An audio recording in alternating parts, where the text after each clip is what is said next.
Христианские притчи. Наследие святых отцов. Сила Аввы Виссариона.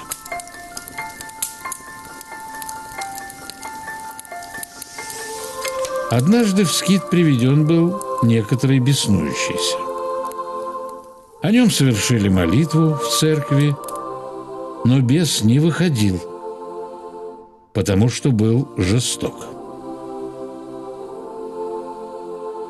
Клирики говорили между собою: что делать нам с этим демоном? Никто не будет в состоянии изгнать его, кроме Аввы Виссариона.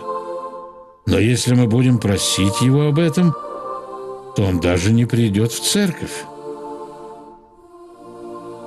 Вот что сделаем. Он приходит в церковь прежде всех.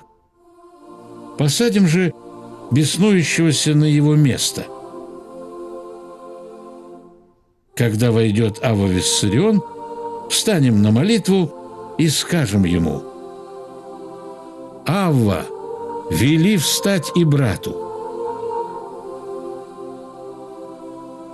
Они так и сделали.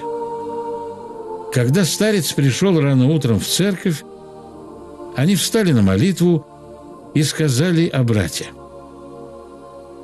Старец, не подозревая ничего, сказал брату: «Встань и поди отсюда».